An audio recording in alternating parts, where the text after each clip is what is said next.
Thank you very much, Mr. Sinha, for being with us. And I think it's only fair that I begin with an issue that's hogging headline space, that's worrying everybody, which is the ballooning current account deficit. That's a fresh fault line developing on our macroeconomic landscape. My question to you really is that it's jumped from 1.9 to 2.4% over a quarter period. How concerning and how worrying is India's current account deficit? Because a lot of it is on account of external turbulences. Good evening, Supriya. Of course, as you know, there are many global factors that are hovering like storm clouds, if you will, over India's macroeconomy. But both our macroeconomy as well as the micro level, as far as our economy is concerned, are very robust right now. Obviously inflation has just come in at 3.69%, I believe. So that's showing that inflation is very much in check. The fiscal deficit is in good shape. Growth has been very strong at 8.2%. So our macro, if you look at India, is in very good shape. Obviously, if you look at the micro side, industry after industry in our economy is doing extremely well right now. So India's economy is in robust health, but of course we have these global storm clouds that are gathering. We've done the hard work necessary to position the economy extremely well. We've undertaken those deep structural reforms that were necessary. Right. We took them when the macro conditions were actually quite positive.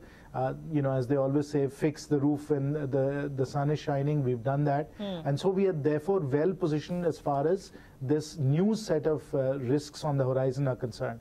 But yes, they are entirely there. Of course, oil prices have gone up, all the factors. The rupee has weakened, interest rates have gone up. So those factors are certainly there, but we are very well positioned to be able to handle them in a very robust manner, quite unlike 2013 when the UPA was in tatters and was unable to deal with the macroeconomic storm clouds. Fair point indeed, but I at least appreciate the fact that you're cognizant of the dark tremors that are developing in the external front and that could perhaps pose a lot of challenge to us. But I think the obvious question that every policy maker needs to be asked is the rupee. And we at TT now are cognizant. We don't want to jump the gun and say it's all your fault, because there are many global factors, especially a strengthening dollar that's impacting this. There is an EM contagion that we are perhaps being touched by. Having said all of that, will it also not be extremely prudent for the ruling establishment to look at CAD and BOP when you talk about a weak rupee and external factors being at play? There are various different ways of looking at this, Supriya. On the one hand, as I said earlier, inflation has been very much under control, and therefore the very natural sort of adjustment that happens between the rupee and the dollar because of inflation differentials has been lower for us than it has been for other governments, but nonetheless it has still been there, and therefore there is a very natural adjustment that happens because of inflation differentials. That's part of just the way currency markets work, and we've got to let those trends flow through the system in a very sort of smooth and in a way that does not result in unnecessary volatility. And we are seeing some of that adjustment happening right now as well. As the Honorable Finance Minister has said, there is no need right now for any knee-jerk reaction. We just have to let things take their natural course. The most important thing, of course, is, as I said earlier, and as the Honorable Finance Minister said, that India's macroeconomy is very robust and our microeconomy is also very resilient. As all of that plays out, the natural adjustment of the rupee relative to the dollar will happen. But Mr. Sinha, we're obviously given to understand, again, by top sources in the Ministry of Finance and in PMO, that the government has been asking RBI to be more proactive with its efforts to boost the currency. I'm just a little curious, because you also understand, you're somebody who also understands not just the fiscal impact, but also the monetary side of India's macroeconomy. What will a weak rupee, a wider CAD, and external factors that are not favorable really mean as far as the monetary policy stance or the next action is concerned? There are already tongues wagging of could there be an out-of-turn rate hike at all? Supriya, you have to feel your way through all of this, because there are factors on both sides that you have to take into account. Obviously, there are benefits from a stronger rupee in terms of inflation, in terms of how our fiscal deficit and our GSEC looks. But at the same time, there are also some benefits from a weaker, more competitive rupee as well, which naturally then pertains to our export competitiveness and the natural adjustments that do have to happen for our economy, taking into account inflation differentials, as I said earlier. So there are factors on both sides, and you have to feel your way through it so that overall, whatever happens, happens without too much volatility and that there isn't any unnecessary knee-jerk reaction. And that's what policymakers, whether it's at the RBI, the Ministry of Finance, or at the PMO, are going to be taking into account. Ultimately, the most important thing for us is to make sure that whatever we do is in the public interest, that it imposes the fewest possible costs on the general public, and that all the various factors are appropriately in balance, whether it's inflation, whether it's the exchange rate, whether it's the fiscal deficit, whether it's the GSEC rate. All of these factors are interconnected and they have to be balanced out. We have to avoid any unnecessary volatility and we have to feel our way through it. If you go too much to one side, that imposes certain costs. If you go too much to the other side, that imposes certain costs. And so, as I said, you have to feel your way through this matrix of variables to ensure that things happen in a fairly smooth, natural manner. Fair point indeed. But, before I move any further, the Prime Minister is likely to review the macroeconomic situation come this weekend. And my own sense is, given the narrative on oil prices, it's going to feature very high on his list of things that he would want to deliberate upon. As a minister in his government, the government is under constant attack of why are you not moving on oil prices. We at TT now have a very nuanced view of the situation. This isn't just political rhetoric, really. You will have to weigh all the sides, whether it's the fisc, whether it's inflation and all of that. But truth be told, sir, deregulation means that you pass on market prices to consumers. I think there are no two ways about it. The same market prices should have been passed on when oil was also low, when we could have benefited from this. Was there a certain double speak as far as oil is concerned? And, I may not blame you because you're trying to keep the fisc in shape, but will you at least concede that no government can actually pass on all the benefits of oil?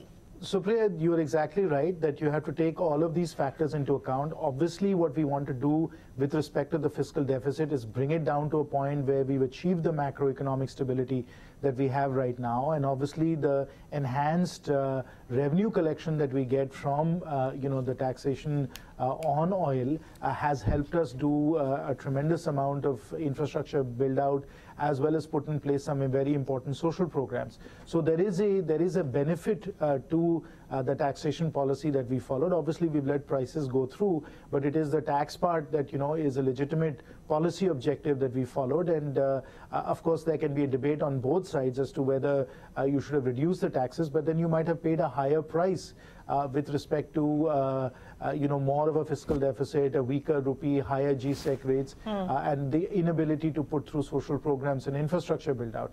So as I said, there are factors on both sides, and you have to feel your way through it, and you have to really make sure that you're doing what is necessary in the public interest. Also, please don't forget, Supriya, that we are living in turbulent times. And in these times, we always have to be ready and prepared for long tail risks, for black swan events. Right, yes. And when that happens, and if your macro is not in good shape and you've not been able to balance these factors properly, then you end up plunging into a really bad sort of macroeconomic situation from which there is no easy way out. And therefore, ensuring the resilience of the economy, balancing these factors out, not imposing unnecessary costs on the economy or the general public, is in fact the nuanced and thoughtful way to handle, as I said, this matrix of policy variables that you're playing with. But that is precisely what our policymakers are doing. That is precisely what will be debated this weekend. And I'm sure, like we have done in the past, where we have got our way through, Brexit and all of that, we will continue to show the policy decisiveness and the policy stability that we have demonstrated over the last 4.5 years. But Mr. Sinha, while, Swaminathan Iyer says something very right, and we at TT now completely espouse that, which is that you need a very firm hand on the tiller, and there cannot be any time, any space for political recklessness by cutting prices here and there of fuel. So with that, I think at ET Now we are of the view that you need to keep the fisc in shape before you do any other thing. But the reality also is that there are very fresh concerns being raised on the fiscal space itself, and many people believe in an election year and otherwise there are chances of fiscal slippage. You've got Moody's that has warned you, and with the Prime Minister now reviewing the macroeconomic scenario, fiscal deficit is something that people will be watching like a hawk. How worried are you as far as the fisc is concerned? Those are in fact the key trade-offs, Supriya, and of course, as you know, fiscal slippage immediately ends up in a situation where the GSEC rates go up. The moment the GSEC rates go up, then our borrowing costs go up. There's more inflation in the system, investment comes down. So exactly as Swami has said in his column, there are trade-offs. And that's why you have to take very graduated, thoughtful steps. And at the same time, you have to be able to preserve your flexibility. You have to have the buffers against potential black swan events. We are living in, as I said, very turbulent times. There is an impending global trade war underway between two of the, the principal economic powers globally. We have a situation geopolitically that's become very fragile. Venezuelan oil production has gone down. So there are a whole host of factors that we also have to keep in mind as we think about what the policy decision should be. And that's exactly why, the Honorable Finance Minister said we should not have a knee-jerk reaction. We have, as I said earlier, also demonstrated very significant macroeconomic stability and very sort of steady macroeconomic policies, which is why we are in the enviable position that we are in right now. And obviously, we don't want to compromise that. At the same time, whatever we can do to provide relief to the general public, certainly we will consider that. And so again, as I said, these matters will have to be weighed up, and some decisions will obviously be taken through this set of issues that we have to confront. But again, I will once again emphasize, Supriya, is that we have the luxury of being able to work through these issues. If we had not taken the necessary tough macroeconomic decisions about being able to mop up some of these taxes with petrol and diesel and so on, we wouldn't be having this discussion. If we had not established that macroeconomic stability, things would be far, far worse than they are right now. And we saw that. We saw that with the UPA, because they took a number of macro decisions that were very, very catastrophic for the Indian economy. And in September 2013, we plunged into a balance of payments crisis, which was as bad as almost as 1991. Right. Mr. Sinha, I thought I wouldn't make it political, but now that you've touched the political end of the economic spectrum, it's only fair that I ask you this question. And this is a highly politicized debate on NPA. Former RBI governor, who's given a submission and an expert note on the NPA, has very categorically stated that he sent a list of 30 accounts. Action wasn't taken on that. So one would like to know, why was action not taken? And I think the second point is that, Arvind Subramanian spoke about stigmatized capital as he vacated office. And he said in some sense, the NDA had become a victim of stigmatized capital because of the narrative from the other end of the political spectrum. As the Prime Minister takes stock, I'm sure his mind space and mind space of people like yours does go to the fact that the kind of investments that could have happened with some of the decisions that you've made, whether it's IBC, whether it's GST, whether it's ease of doing business, has not come about. Is stigmatized capital to be blamed on that count? Did you cover in? This is not a political discussion, Supriya. Of course, our opponents will want to politicize it, but they are utterly wrong. I mean, they've become very good at peddling fake narratives, fake news, and so they are once again trying to cover all of this with the kind of fake narratives that they've become specialists in. But this is a very factual situation, as Dr. Rajan has laid out.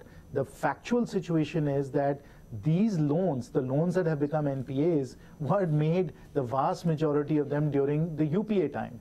And they were made, as the Honorable Prime Minister has said, through phone banking. You made a phone call and you got a loan.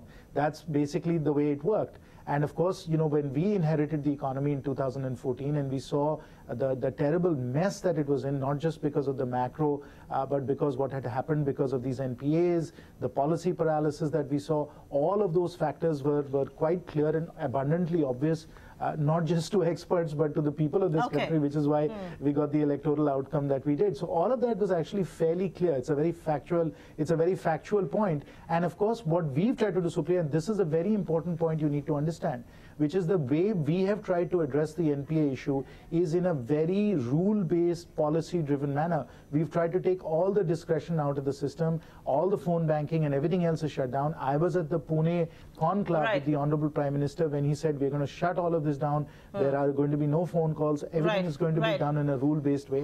And that's what the Insolvency and Bankruptcy Code represents. Okay. On that note, sir, thank you very much for sparing time and speaking to us on India's macroeconomic landscape.